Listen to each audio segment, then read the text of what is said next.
TV La Capitale, la chaîne des régions.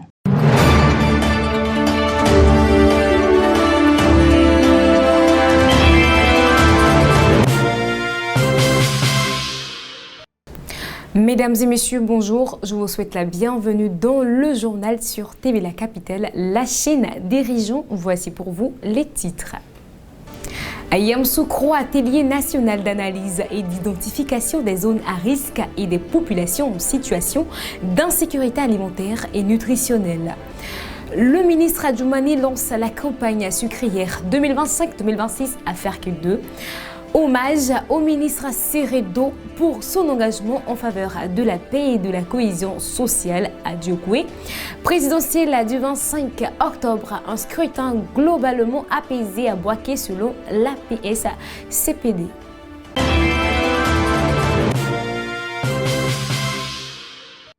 À Yamoussoukro, du 2 au 9 novembre 2026, un atelier national a rassemblé experts, ministères et partenariats pour identifier les zones à risque et les populations vulnérables face à l'insécurité alimentaire et nutritionnelle dans le cadre du programme présidentiel Abidjan Legacy visant à renforcer la résilience des communautés rurales.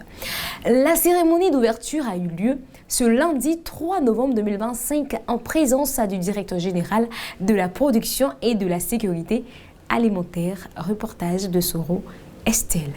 Au cours des 15 dernières années, la Côte d'Ivoire a connu une mutation profonde et significative dans le domaine de la sécurité alimentaire et de la nutrition. Malgré les progrès enregistrés, près de 12% de la population nationale demeure confrontée à des situations d'insécurité alimentaire avec une vulnérabilité particulière accentuée dans certaines zones rurales. C'est dans ce cadre que se tiendra à Yamoussoukro du 2 au 9 novembre 2025 un atelier national d'analyse et d'identification des zones à risque et des populations en situation d'insécurité alimentaire et nutritionnelle. L'analyse du cadre harmonisé qui a lieu, comme je le disais 2 fois dans l'année, permet de regrouper l'ensemble des parties prenantes, l'ensemble des secteurs au niveau national, l'ensemble des acteurs qui sont impliqués dans la problématique de la sécurité alimentaire. Et chaque secteur vient avec ses données disponibles en ce qui concerne la sécurité alimentaire.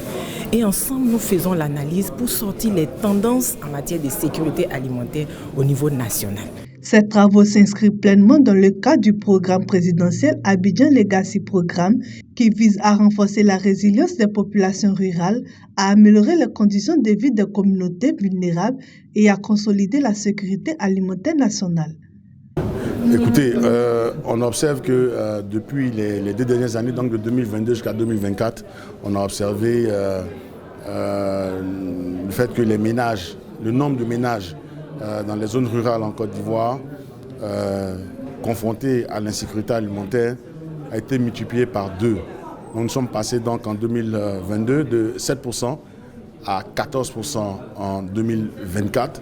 Et il s'agit là d'une situation préoccupante. C'est l'une des raisons pour lesquelles nous sommes ici. Le succès de cette initiative repose sur le soutien constant du ministère en charge de l'agriculture et du développement rural, ainsi que sur l'engagement actif de ses partenaires institutionnels et techniques.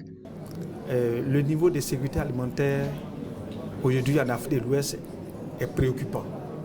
Les dernières statistiques font état de ce qu'en Afrique de l'Ouest et au Sahel, on a près de 47 millions d'habitants qui sont sous pression en insécurité alimentaire. Et dans ce chiffre-là, on a près de 9 millions de femmes et d'enfants qui souffrent de malnutrition. Donc ça veut dire que évidemment, la situation est préoccupante. Si les États ne font rien, si les États vraiment ne prennent pas cela au sérieux, et malheureusement, ce qu'on a constaté, c'est que nos États accordent peu d'importance aux données, c'est-à-dire aux statistiques. Alors que ce sont les statistiques qui sont à base du développement. Sans statistiques, on ne peut rien faire. Cet atelier est très important pour nous, dans la mesure où vous savez que nous avons un dispositif. Le PNIA, par exemple, c'est un dispositif qui permet d'assurer la sécurité alimentaire en Côte d'Ivoire à travers la production, la transformation et la distribution des produits. Et donc cet atelier qui est spécialement lié à la sécurité alimentaire nous permet de faire le bilan de la situation alimentaire dans tout le territoire ivoirien, c'est-à-dire les 31 régions. Nous avons donc des enquêtes qui sont menées à des périodes bien spécifiques de l'année, de façon à faire le point de la situation alimentaire dans toutes ces régions. Et puis, une fois nous avons ces données, il est important de les analyser pour tirer des conclusions. Et ces conclusions, cette analyse, c'est ce qui nous réunit ici. Justement, nous avons un outil puissant qui nous a été proposé par le CILS, entendez par là le comité permanent inter-État de lutte contre la sécheresse au Sahel et la CEDEAO bien entendu, qui ont donc mis en place cet outil qui permet d'analyser les données et d'en tirer les leçons en ce qui concerne d'abord la situation de la sécurité alimentaire dans les 31 régions et bien entendu faire le point pour toute la Côte d'Ivoire. Le programme présidentiel Abidjan Legacy Programme s'inscrit ainsi dans la vision du chef de l'État visant à améliorer durablement les conditions de vie des populations rurales à travers la promotion de la production locale, le renforcement de la sécurité alimentaire et nutritionnelle et le développement inclusif des territoires. En Côte d'Ivoire, la campagne sucrière 2025-2026 est officiellement lancée. La cérémonie s'est tenue sur le site de Ferke 2 en présence du ministre d'État, ministre de l'Agriculture, du Développement rural et de la production vivrière, Kobenan Kwasi Adjoumani. Le ministre a salué les performances de la SUCAFSI qui a su maintenir sa production malgré les difficultés de la précédente campagne. La société poursuit par ailleurs ses investissements, notamment avec la construction d'une distillerie d'un montant de 18 milliards de francs CFA destinée à produire 12 millions de litres d'alcool extra neutre par an. Reportage de notre correspondant régional Ouattara, Daouda.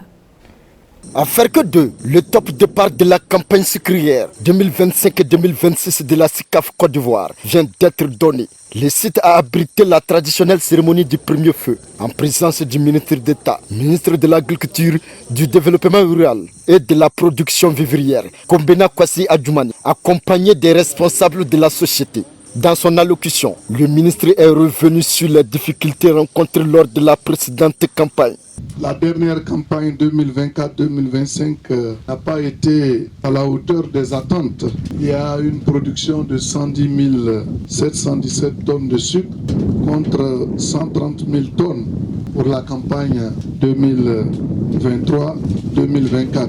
Cela a été certainement une catastrophe pour votre industrie et nous connaissons tous les raisons qui sont liées essentiellement aux facteurs climatiques, notamment l'irrégularité des pluies et bien évidemment à la résurgence des maladies de la canne à sucre, à savoir la virose mosaïque en tirée.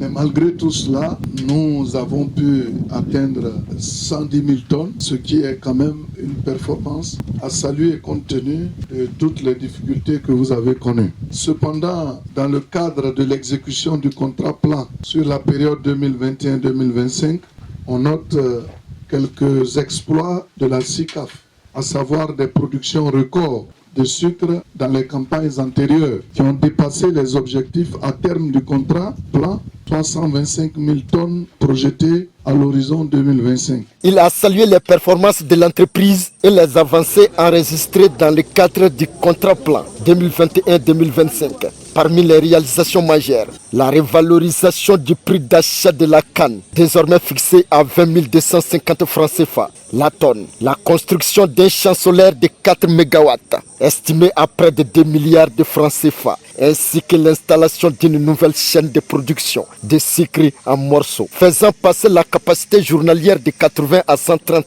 tonnes. On n'oublie jamais les difficultés, on s'en sert pour rebondir plus haut. Pour paraphraser un célèbre dicton, découragement n'est pas ivoirien. Donc nous disons découragement n'est pas maître sucrier. Monsieur le ministre d'État, comme vous le savez, nous aurons bientôt un rendez-vous décisif, la renégociation du contrat plan, qui arrive à son terme cette fin d'année. Ce contrat avec l'État est crucial, non seulement pour SUCAF, mais pour toute la filière sucre, pour nos planteurs, pour nos salariés et pour la prospérité de notre région. Je formule le vœu cher à toute la grande famille des sucriers, que ce contrat plan soit renouvelée afin que nous puissions en toute sérénité poursuivre la dynamique de croissance et d'investissement que nous avons amorcée. L'État de Côte d'Ivoire veut bâtir des champions nationaux, j'ai entendu pendant la campagne. Nous sommes déjà des champions, un champion national. Autre projet d'envergure, la construction d'une distillerie d'un coût de 18 milliards de francs CFA. Sa mise en service prévue pour début 2026 permettra la production annuelle de 12 millions de litres d'alcool extra neutre, soit près de la moitié des besoins nationaux. Après avoir visité le chantier de la distillerie, le ministre Adjoumani s'est dit impressionné par la qualité des travaux et a salué les efforts constants de la SICAF Côte d'Ivoire pour renforcer la compétitivité de la filière sucrière ivoirienne. Dans la région du Guémont, les actions en faveur de la paix et du vivre ensemble continuent de se renforcer. À Diokoué, les chefs de communauté ont récemment rendu un vibrant hommage au ministre Célestin Seredo, saluant son engagement constant pour la consolidation de la cohésion sociale et le renforcement du dialogue communautaire. Cette cérémonie placée sur le signe de la reconnaissance et de la réconciliation symbolise le retour progressif de la confiance et de la sérénité dans une région longtemps éprouvée par les crises. Notre correspondant dans la région. Récemment, les chefs de communauté de la région du Guémont se sont réunis à Diokoué pour exprimer leur gratitude au ministre Célestin Seredo, président du conseil régional du Guémont. Ils ont salué son appui constant, notamment à travers la mise à disposition de moyens logistiques et financiers, ayant permis aux chefs de communauté des 4 départements de la région d'entreprendre des tournées dans les villages et campements. Ces missions de terrain ont favorisé la sensibilisation des populations aux valeurs de paix et de cohésion sociale dans la région. La cérémonie qui nous réunit aujourd'hui à Diokoué, capitale régionale du Guémont, revêt un caractère tout particulier. Elle traduit non seulement notre admiration pour votre leadership et votre engagement constant au service du développement régional, mais aussi notre reconnaissance pour les nombreux soutiens que vous avez bien voulu accorder aux chefs de communauté de notre région. Monsieur le ministre, en présence et en ce jour mémorable, de l'ensemble des chefs de communauté du Guémont et des délégations venues des différentes localités de notre région témoignent de l'attachement profond que les populations et leurs leaders communautaires nourrissent à votre endroit. Le ministre Célestin Seredo a pour sa part rappelé que le président Alassane Ouattara a toujours placé la paix au cœur de son action politique. Fidèle à cette vision, il a réaffirmé son engagement à œuvrer jour et nuit pour la consolidation de la paix et du vivre ensemble harmonieux dans le Guémont. Chers parents-chefs, comme je l'avais dit, je ne viens pas ici en tant que quelqu'un qu'on fête, mais je dis mon grand frère Doumbouya Ibrahima et moi, dans la continuité, nous sommes venus saisir cette occasion pour vous faire des dons. Je voudrais d'abord vous dire merci. Vous visez la cohésion sociale. Vous vivez l'harmonie parfaite entre les peuples. Vous visez la paix. Mais au bout de la paix, on s'attend à quoi? C'est le développement. Mais pour qu'il y ait développement, il faut que le milieu social soit organisé. Dans le Guémont, avec l'avènement du ministre Célestin Seredo à la tête du conseil régional, la paix et la cohésion sociale s'affirment désormais comme une réalité tangible. Le samedi 25 octobre dernier, les Ivoiriens se sont rendus aux urnes pour élire le président de la République. Ce scrutin, suivi de près par plusieurs organisations d'observation électorale, a notamment mobilisé la plateforme de la société civile pour la paix et la démocratie, en abrégé PSA-CPD. Dans la région du Béké, la section locale de la PSA-CPD a dressé le constat d'une journée électorale globalement sereine et paisible. Le samedi 25 octobre dernier, les Ivoiriens se sont rendus aux urnes pour élire le président de la République. Ce scrutin suivi de près par plusieurs organisations d'observation électorale a notamment mobilisé la plateforme de la société civile pour la paix et la démocratie, en abrégé PSA-CPD. Dans la région du Béké, la section locale de la PSA-CPD a dressé le constat d'une journée électorale globalement sereine et paisible. Toutefois, elle a relevé quelques incidents mineurs et dysfonctionnements dans le déroulement du vote. Ces observations ont été consignées dans une déclaration officielle recueillie par notre correspondant Emmanuel Bonzo. La journée électorale s'est déroulée dans un climat globalement calme et maîtrisé, marqué par une forte mobilisation citoyenne en matinée. Cependant, plusieurs défis logistiques et techniques ont été révélés susceptibles d'avoir ralenti les opérations de vote dans certains centres. Les données collectées révèlent un total de 30 incidents recensés dans la région de Béké, dont 25 à Boaké, soit 89,3%, 3 à Béoumi et 2 à Sakassou. Les incidents logistiques représentent près de 68% de l'ensemble des cas signalés, principalement liés à des tablettes défectueuses, à l'absence de matériel électoral. La PSCPD, par le biais de sa salle de veille, a immédiatement alerté la CEI locale, permettant un rétablissement progressif du calme et la poursuite du vote.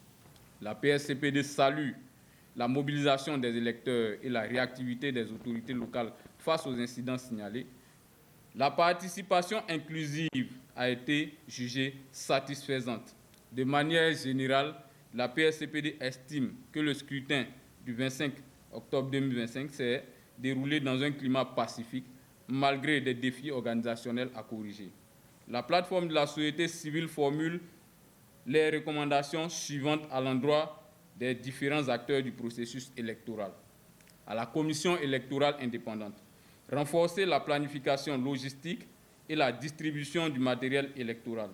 Aux forces de sécurité, maintenir une présence dissuasive mais non intimidante. Aux partis politiques et candidats aux élections, sensibiliser les militants à la tolérance et au respect du cadre légal. Aux organisations de la société civile, poursuivre les efforts de sensibilisation à la paix et à la non-violence. Renforcer la formation des observateurs communautaires.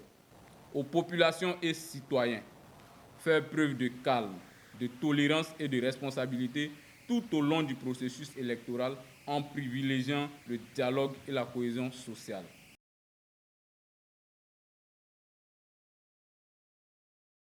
Et voilà, c'est tout pour ce journal. Vous êtes avec Rebecca Silla sur TV La Capitale, la chaîne des régions. À très bientôt pour une nouvelle édition.